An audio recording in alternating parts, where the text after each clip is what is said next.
मैं ईरान के दक्षिण भाग में बड़ा हुआ। मैं मुस्लिम परिवार में, शिया मुस्लिम परिवार में पैदा हुआ। मेरे दादाजी एक मुस्लिम नेता थे। उनके 19 बच्चे थे और उन 19 बच्चों से 84 नाती पोते थे। और जाहिर सी बात है कि उनमें से किसी एक को ही उन्हें चुनना था जो कि हमारी मजहबी तालीम को और ज़िंदगी को आगे बढ़ा सके अगली पीढ़ी के लिए। उन्होंने कहा, उन्होंने देखा कि मेरे जीवन में कुछ घटनाएं घटी हैं जिनमें मुझे मर जाना चाहिए था, कुछ एक्सीडेंट जिन पे मुझे मरना था। हर बार जितनी बार भी कोई खतरा मेरी तरफ आता था, मैंने हमेशा महसूस किया कि एक परछाई जैसा कोई व्यक्ति मेरे साथ हमेशा बना रहता है। मैंने दूसरों से भी बड़े खुल के इसके बारे में बात की है और मेरे दादाजी ने इन बातों को एक साइन के तौर पर देखा कि हमारे इस्लाम की पुरानी रूहें इसको देखती आ रही, इसकी निगहबानी कर रही हैं और इसे बचाती आई हैं। उन्होंने हमेशा मुझे अपनी नज़दीकी में रखा और इस्लाम की वो सारी बातें मुझे सिखाई जो मैं जानता हूँ। और मैंने हिजबुल्लाह को भी ज्वाइन किया। मैं उनकी सेना में लगभग 3 साल रहा और मैंने वहाँ बहुत ज़्यादा कुरान पढ़ी। दरअसल मेरे दादाजी ने मेरे दिल में एक बीज बोया था कि मुझे इस्लाम उन लोगों तक जो कि भटके हुए मसीही है, जिन्हें पता ही नहीं है सच क्या है, वो मुझे याद दिलाते रहते थे कि इसी बात के लिए मैंने तुम्हें अलग किया है और सिखाया है। एक बार जब मैं मलेशिया गया तो मैं पकड़ा गया। मेरे पास 30 जाली पासपोर्ट थे। तो उन्होंने मुझे कैद किया और वहाँ जेल में मैं लोगों को कुरान सिखाने लगा और ये बताने लगा कि इस्लाम में तुम लोगों की अल्लाह के लिए क्या ड्यूटीज़ बनती हैं। जेल में मेरा यही रूटीन था। मैं 5 बार नमाज भी जाहिर सी बात है पढ़ता था। शियाई जो होते हैं वो 3 बार ही नमाज पढ़ते हैं और 17 रकत भी बोलते हैं। लेकिन मैं कुछ ज़्यादा ही समय देना चाह रहा था खुदा को, इसलिए मैंने उसे 5 बार अलग अलग किया। और दिन के आखिरी में शाम के वक्त मैं और ज़्यादा दुआ करता और मेरी आदत थी कि मैं हर 10 दिन में कुरान को पूरी पढ़ता था। और मैंने कुछ रूहानी ताकतें भी पाई इस्लाम में, और कुरान में जिन्न के बारे में दिया है। ये स्पिरिचुअल बीइंग्स होते हैं जिन्न, और इनसे बात करना मना नहीं है इस्लाम में। ऐसे किस्से हैं जिनमें ऐसा कुछ किया गया है, प्रॉफिट मोहम्मद ने लिखा। और मैं उस स्पिरिचुअल रेल्म से जुड़ने की ताकत पा चुका था और मैं उनसे भी ताकत ले सकता था। तो मैं लोगों के लिए दुआ कर सकता था, स्पेशली उन लोगों के लिए जो कि सताए गए हैं या जिनके ऊपर किसी ने कुछ किया है। तो लोग मेरे पास आते थे कि मेरे लिए दुआ कीजिए कि वो आदमी बीमार पड़ जाए या उसका एक्सीडेंट हो जाए। मैं अपनी आंखें बंद करके ये बता सकता था कि कोई व्यक्ति दूसरे कमरे में क्या कर रहा है। तो इसने मुझे और ताकतवर बना दिया था, और ताकत तो मैं कुछ और ज़्यादा पाना चाहता था।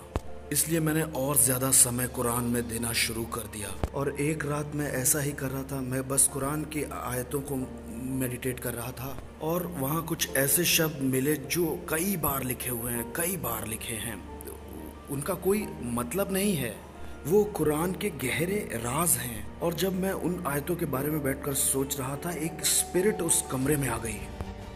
वो मुझसे कहीं ज़्यादा ताकतवर रूह थी, वो जितना मैं काबू भी नहीं कर सकता था। और मैं बेहद डर गया और मैंने इस्लाम के सारी सच्चाइयाँ जो मुझे मालूम थी मैंने बोलना शुरू किया।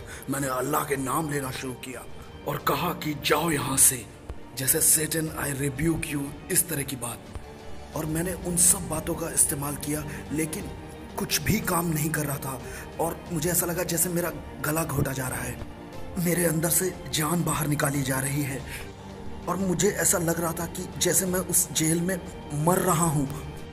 और मैंने जन्नत के खुदा को बुलाया, पुकारा चिल्लाकर, खुदा मेरी मदद कर। और तुरंत मैंने एक आवाज़ को सुना, जैसे आप मेरी आवाज़ सुन रहे हैं ना, ऐसे। उसने कहा, यीशु का नाम लो। और उस वक्त मैंने 1 सेकंड भी नहीं लगाया कुछ सोचने में। मुझे ऐसा लग रहा था मेरी हालत जैसे कोई पानी में डूब रहा हो, ऐसे इंसान जैसी थी।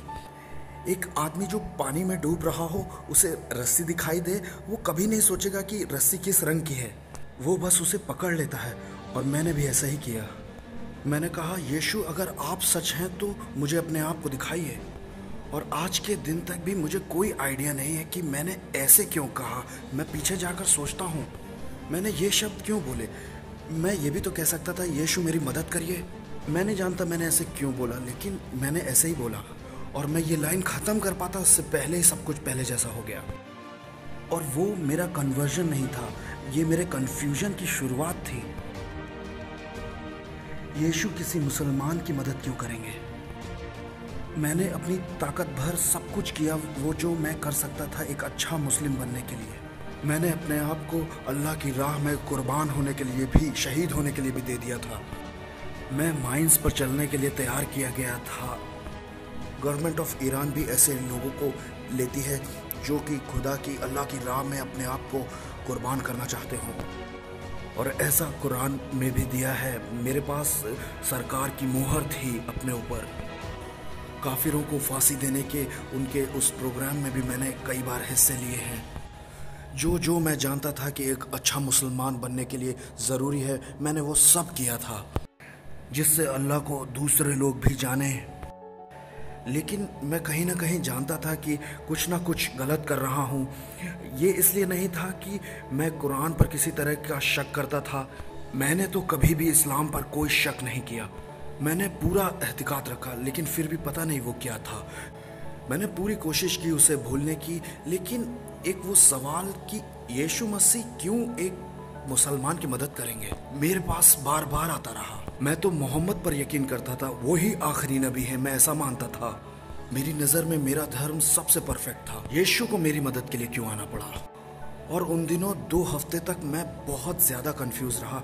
इसलिए मैंने फैसला किया कि मैं दुआ करूंगा और फास्टिंग करूंगा और खुदा से खुद पूछूंगा कि मसला क्या है, मुझे रास्ता दिखा।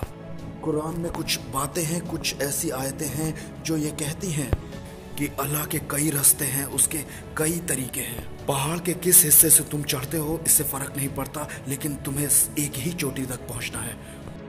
मैंने सोचा शायद यही खुदा का तरीका है। मुझे लगा कि शायद खुदा कुछ अलग तरह से है और मुझसे किसी खास तरह से मिलना चाहता है या बात करना चाहता है, और मुझे सिर्फ उसी रास्ते से उससे मिलना पड़ेगा। मुझे लगा इस तरह से तो मेरे सवाल का जवाब नहीं मिलेगा, इसलिए मैंने फास्टिंग की। मैंने अपने दिल की गहराई से बार बार ताकत लगाकर उससे पूछा कि क्या चाहते हैं आप मेरी ज़िंदगी से, कौन सा रास्ता आप चाहते हैं कि मैं चुनूं।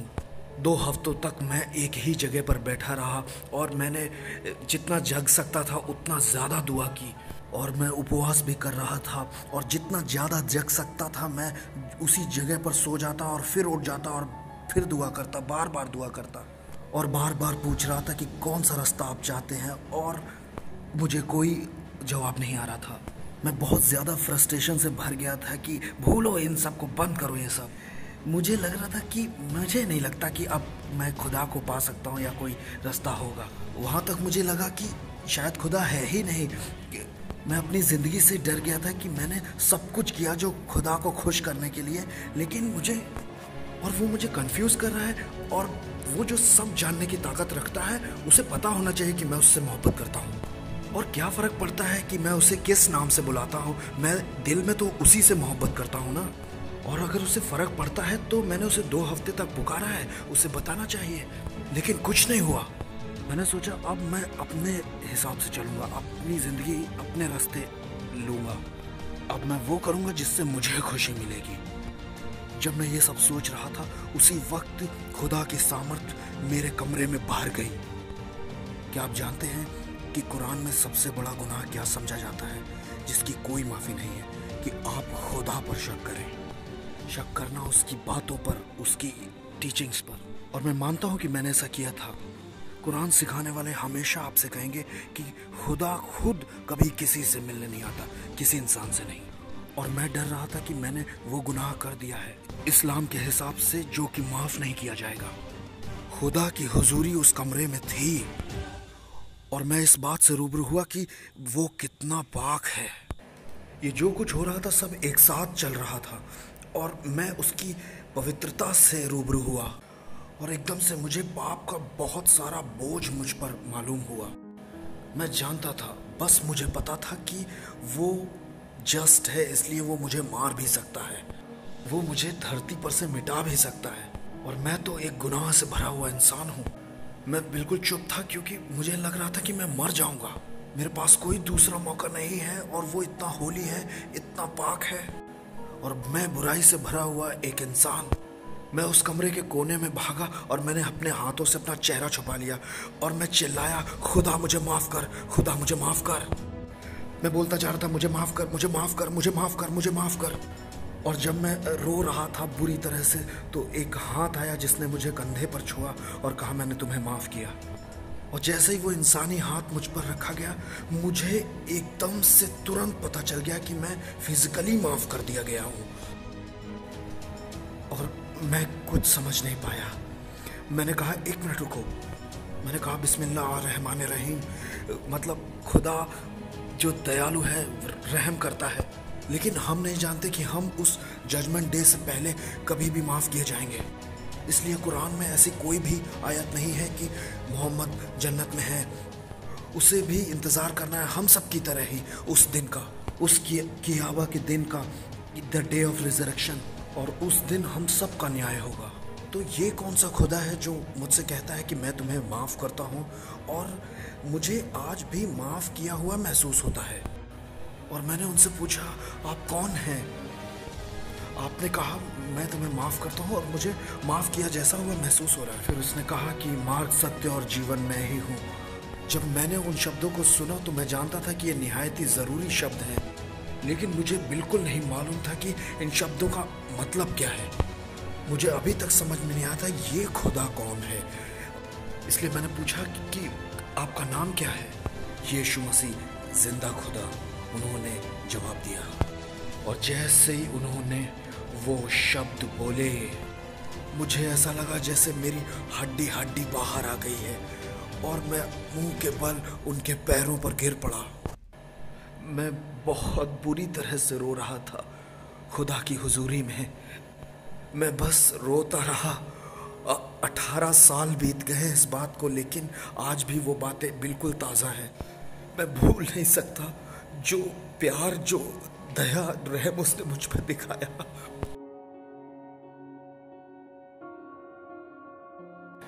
मैं भूल नहीं सकता जो उसने मुझसे कहा कि मैं तुम्हें माफ करता हूं। मैंने उस माफी को महसूस किया है। मैं सिर्फ उसके पैर पर पड़ा हुआ था। मैं रोता ही जा रहा था क्योंकि मैंने इतने साल लगाए खुदा को खुश करने में, लेकिन कुछ भी नहीं हुआ और उनमें से किसी बात ने उसे खुश नहीं किया था। मुझे धोखा खाया महसूस हो रहा था कि उन्होंने मुझे बताया कि ये खुदा है और वो खुदा नहीं था। उन लोगों ने मुझे सिखाया था कि ये खुदा को खुश करेगा और अल्लाह की राह में मारो, जान लो दूसरों की। और ये खुदा कहता है कि प्यार करो दूसरों से, मेरी तरह दया करो, रहम करो मेरी तरह दूसरों पर। ये मेरे दिल के मुताबिक खुदा है। ये है खुदा की सच्चाई। खुदा है जो रहम करने वाला है, खुदा है जो माफ़ करने वाला है। मैं 2 घंटे तक रोता रहा उसके पैरों पर। मैं उसके पैरों पर पड़ा हुआ था और मैंने उसके चेहरे की तरफ देखने की कोशिश की और वो किसी टीवी स्क्रीन की तरह लग रहा था। और उसमें मैंने देखा बहुत सारे लोगों को, हर जाति, हर नस्ल के लोगों को, हर तरह के इंसानों को मैंने देखा। मैं जैसे जैसे एक एक इंसान को देख रहा था, वैसे वैसे उनके एक एक पाप भी मुझे दिखाई दे रहे थे जो उन्होंने किए। और मैंने कहा, खुदा ये सब गुनहगार हैं, ये सब पापी हैं, हम सब पापी हैं। फिर उसने कहा कि कितनी आसानी से मैंने तुम्हारे पाप माफ़ किए। और मैंने कहा, बहुत आसानी से। फारसी में कुछ इस तरह से कहते हैं जैसे जितना पानी पीना आसान है इतना। और ये बोलने के बाद मैंने कहा, नहीं नहीं नहीं, उससे भी ज़्यादा आसानी से, पानी पीने से भी ज़्यादा आसानी से आपने माफ़ किया। उसने कहा, जितनी आसानी से मैंने तुम्हारे पाप माफ़ किए वैसे ही मैं इनके भी पाप माफ़ कर दूंगा, लेकिन इन्हें कौन बताएगा। मैंने कहा, मुझे भेजिए। उसने कहा, जाओ। और इस तरह से मैं एक मसीही बना। मैंने दुआ की कि खुदा मुझे एक बाइबल दे। जेल में किसी दूसरे हिस्से से किसी व्यक्ति ने आकर मुझे एक बाइबल दी और वो शख्स आया और उसने मुझसे कहा, ये है जो तुम मांग रहे थे, लो। वो इंडिया के बैकग्राउंड से था, वो उर्दू हिंदी मैं उससे बोल रहा था और मैं जानता था कि ये बाइबल है। और मैंने खुदा को शुक्रिया कहा कि मैंने रात आपसे दुआ की और आज सुबह मुझे बाइबल मिल गई। आप अद्भुत है खुदा, आप हो वो जिसमें सारी कुव्वत है। अब मैं इन बातों को समझा और इतनी जल्दी आपने मुहैया कराया। और वो है जो जिंदा खुदा का सच्चा कलाम है। मैं ये आपको बताना चाहता हूँ। मैं अपनी गवाही बताता हूँ ताकि लोग जाने इस जिंदा खुदा के बारे में। मैं नहीं चाहता हूँ कि कोई मेरी गवाही सुनने के बाद मसीही बने। मेरी गवाही तो सिर्फ मेरे लिए अच्छी है। मैं बस ये चाहता हूँ कि लोग ये जाने कि ये है वो सारी कुव्वत रखने वाला खुदा जो सब कुछ कर सकता है। और वो ढूंढ रहा है कुछ ऐसे दिलों को जो प्यार करते हो सारी इंसानियत से, सब लोगों से, अपनी सारी ताकत से। अगर आज कोई मेरी गवाही सुनता है तो मैं चाहता हूँ कि वो कहे कि जन्नत के खुदा, तू जो सच्चा है, सब कुछ बनाने वाला है। अगर यही बातें सच हैं तो मैं इसे चाहता हूँ और मैं आपको पूरा विश्वास दिलाता हूँ, गारंटी देता हूँ। जो आया, जिसने मुझे छुआ, जिसने मेरी ज़िंदगी को बदला है और पूरी तरह से मुझे माफ़ किया है जो कुछ मैंने किया, उसी ने मुझे ये भरोसा दिलाया है कि मैं उसके साथ जन्नत में रह सकता हूँ। इसी एश्योरेंस से वो उन्हें भी एश्योर करेगा और उन्हें भी वो उसी माफ़ी का स्वाद चखा सकता है जो उसने मुझे दी, और उसी प्यार का स्वाद। और ये प्यार यीशु मसीह का है। उसका नाम जलाल पाए हमेशा हमेशा। आमीन। मैं मुसलमान भाइयों और बहनों को सिर्फ एक ही राय देना चाहूँगा कि वो जो पूछते हैं कि क्या एक इंसान खुदा बन सकता है, बिल्कुल नहीं, कभी नहीं। ये असंभव है। इंसान खुदा नहीं बन सकता। लेकिन एक मुसलमान होने पर मैं ये मानता हूँ कि खुदा जो सबसे बड़ा है, सबसे ताकतवर है, जो कुछ भी कर सकता है, सब कुछ कर सकता है, तो क्या खुदा जो सबसे बड़ा, इतना बड़ा है, वो इंसान बन सकता है? क्या वो इंसान के शरीर में आ सकता है? हाँ, वो कर सकता है। तो ईसाई होने पर हम ये नहीं कहते कि यीशु खुदा का बेटा है क्योंकि खुदा ने एक बेटा पैदा किया है। नहीं नहीं, ना ना ना। लेकिन खुदा ने इंसान के शरीर में अपने आप को दिखाया है, पूरी इंसानियत को।